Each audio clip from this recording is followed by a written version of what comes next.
امریکی صدر Donald Trump نے کہا ہے کہ ایران کے ساتھ بات چیت جاری ہے، کامیاب ہوئی تو اچھی بات ہے، مذاکرات کامیاب نہ ہوئے تو بری چیزیں ہو جائیں گی۔ ایران کے ساتھ کسی معاہدے پر بات چیت ہونا ضروری ہوگا۔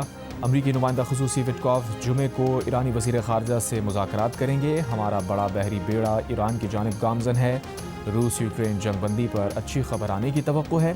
وائٹ ہاؤس میں میڈیا سے گفتگو میں یہ بھی کہا، امریکی صنعتوں کے لیے اہم معدنیات کا اسٹریٹجک ذخیرہ قائم کرنے کا فیصلہ کیا ہے۔ بولے ان کا ایپسٹین اسکینڈل سے کوئی لینا دینا نہیں۔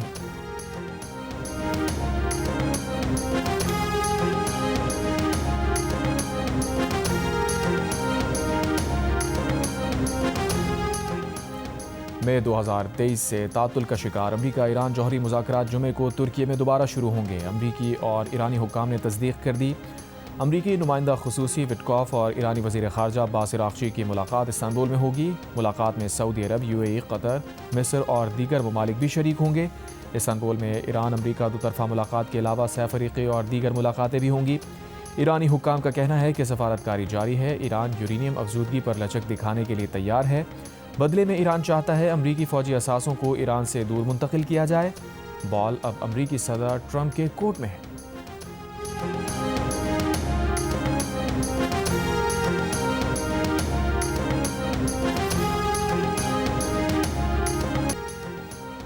امریکہ کا بھارت پر جوابی ٹیرف 25% سے کم کر کے 18% کرنے کا اعلان۔ بھارت بھی امریکہ کے خلاف ٹیرف صفر کرنے کے اقدام کرے گا۔ امریکی صدر ٹرمپ کا سوشل میڈیا پر بیان، کہا بھارتی وزیر اعظم مودی نے فون پر روس سے تیل کی خریداری روکنے، امریکہ اور وینزویلا سے تیل خریداری میں اضافے پر اتفاق کیا۔ اس سے یوکرین میں جاری جنگ کے خاتمے میں مدد ملے گی۔ بھارتی وزیر اعظم کا $500 ارب سے زائد مالیت کی امریکی توانائی، ٹیکنالوجی اور دیگر اشیاء خریدنے پر بھی اتفاق۔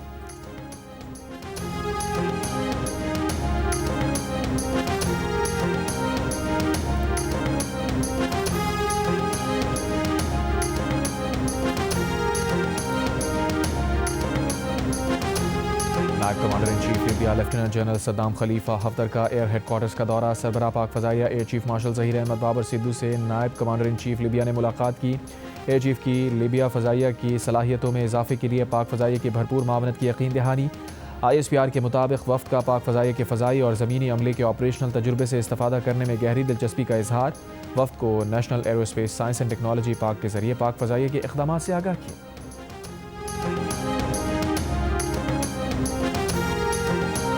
وزیر دفاع خواجہ آصف نے واضح الفاظ میں کہا ہے کہ دہشت گردوں سے کوئی مذاکرات نہیں ہوں گے، انہیں ریاست کی طاقت کے ساتھ جواب دیا جائے گا۔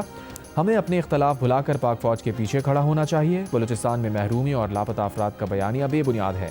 دہشت گرد حملوں کی وجہ تیل کی اسمگلنگ رکنا ہے۔ بیوروکریسی، قبائل اور جرائم پیشہ افراد کا گٹھ جوڑ ہے۔ یہ لوگ صرف ایرانی اسمگل تیل سے روزانہ $4 ارب منافع کما رہے تھے۔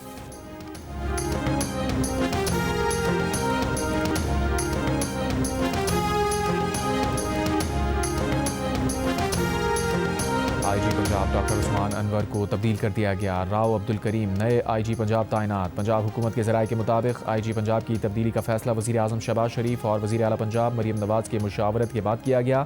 وفاقی حکومت کے ذرائع کا کہنا ہے کہ ڈاکٹر عثمان انور کو DG FIA تعینات کیے جانے کا امکان ہے۔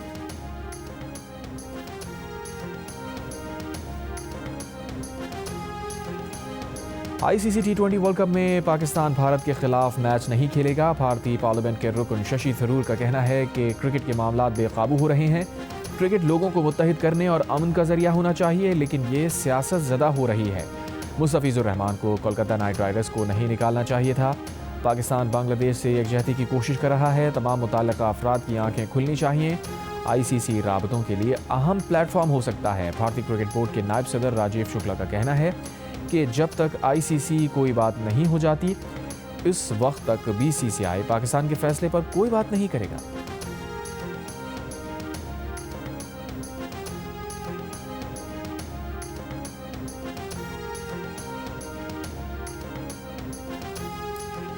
وفاقی وزیر مصدق ملک کا کہنا ہے کہ بھارت میں ہندوتوا کا جن بے قابو ہو رہا ہے۔ بھارت نے پہلے سرحدوں پھر پانی پر پولرائزیشن کی کوشش کی، اب کھیلوں کو بھی سیاست زدہ کر دیا۔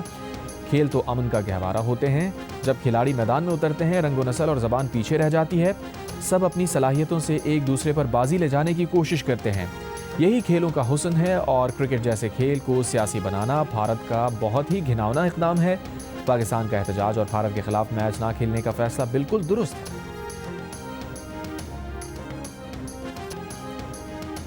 کراچی میں پاک کالونی میں فائرنگ کے تبادلے میں مطلوب ملزم ہلاک، پستول اور چوری کی موٹر سائیکل برآمد، ملزم امیر اللہ پر ڈکیتی، چوری، اسلحے اور پولیس پر فائرنگ کے مقدمات درج ہیں۔ لیاری اور سپر ہائی وے سے 3 ملزمان گرفتار۔ پنجاب کابینہ نے لاہور کے ساتھ مزید 4 اضلاع میں پتنگ بازی کے سامان کی تیاری کی اجازت دے دی۔ نوٹیفیکیشن کے مطابق فیصل آباد، قصور، شیخوپورہ، ملتان میں قابل اجازت پتنگ سازی مواد بنانے کی اجازت دی گئی۔ لاہور ایئرپورٹ سے ملحقہ علاقوں میں پتنگ بازی پر پابندی عائد۔ ڈی ایچ اے لاہور کے blocks R S P N Q میں بھی پتنگ بازی پر پابندی۔ وزیر اعظم شہباز شریف سے عالمی بینک گروپ کے صدر اجے بنگا کی ملاقات۔ شہباز شریف نے کہا روزگار پر مبنی اقتصادی ترقی چاہتے ہیں۔ وزیر اعظم سے ڈی جی یونیسکو ڈاکٹر خالد کی بھی ملاقات۔ تعلیم کے فروغ کے اقدامات پر بات۔ ثقافتی ورثے کے 6 مقامات کے تحفظ میں یونیسکو کے تعاون پر اطمینان کا اظہار۔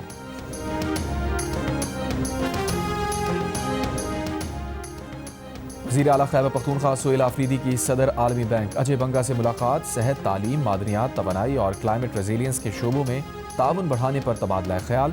سہیل آفریدی نے کہا خیبر پختونخوا میں احساس ماں پروگرام کا آغاز کیا جا رہا ہے۔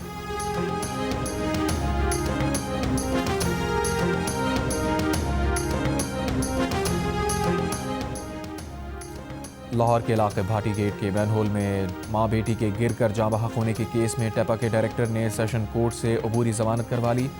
عدالت کا شامل تفتیش ہونے کا حکم، پولیس کو 7 فروری تک گرفتاری سے روک دیا۔ D I G investigation Zeeshan Raza کا کہنا ہے تعین کر رہے ہیں کون سرکاری لوگ اس میں ملوث ہیں۔ پولیس تشدد کے شکار غلام مرتضیٰ کا میڈیکل ضرورت محسوس ہونے پر کرایا جائے گا۔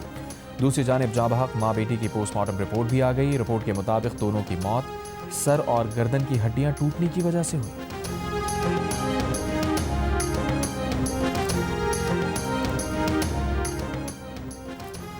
سابق ڈی آئی جی ٹریفک پیر محمد شاہ پر اغوا برائے تاوان میں ملوث ہونے کا الزام، کیس کی سنسنی خیز تفصیلات سامنے آ گئیں۔ ایس ایس پی حیدرآباد کی واقعے میں 1 اے ایس آئی اور 2 کانسٹیبلز کے ملوث ہونے کی تصدیق، معطل کر کے شامل تفتیش کر لیا گیا۔ تفتیشی حکام کا کہنا ہے حیدرآباد پولیس ٹیم 14 جنوری کو ڈیفنس کراچی سے مقدمے میں نامزد تاجر کو ساتھ لے گئی تھی۔ یہ مقدمہ سابق ڈی آئی جی پیر محمد شاہ نے درج کروایا تھا۔ تفتیشی حکام کا کہنا ہے تاجروں کی مداخلت کے بعد حیدرآباد پولیس نے گرفتار تاجر کو چھوڑ دیا تھا۔ دوسری جانب متاثرہ تاجر دانش متین نے 22 جنوری کو ڈی آئی جی پیر محمد شاہ کے خلاف مقدمہ درج کرایا۔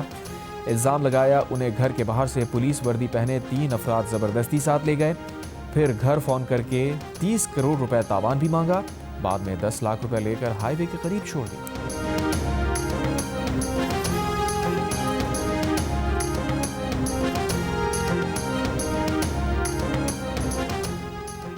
کراچی میں ایم پی او کے تحت تحریک انصاف کے 180 کارکنوں کو 30 روز کے لیے نظر بند کر دیا گیا۔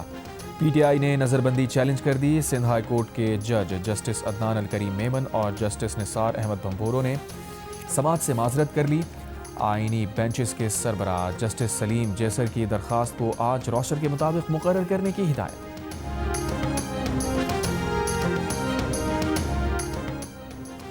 کوئٹہ میں mobile phone data internet service تیسرے روز بھی معطل، کاروباری افراد، طلباء سمیت صارفین کو مشکلات۔ کوئٹہ سے اندرون ملک اور چمن کے لیے ٹرین سروس تیسرے روز بھی معطل۔ کوئٹہ سے پشاور کے لیے جعفر ایکسپریس پیر کو تیسرے روز بھی روانہ نہیں ہو سکی۔ اور لاہور میں بسنت کی تیاریاں عروج پر، جیل روڈ، گلبرگ، مال روڈ سمیت دیگر شاہراہیں سجا دی گئیں۔ پھولوں، رنگ برنگے برقی قمقموں اور پتنگوں کے مارلز نے شہر کا حسن دوبالا کر دیا۔ شہری خوشی سے نہال۔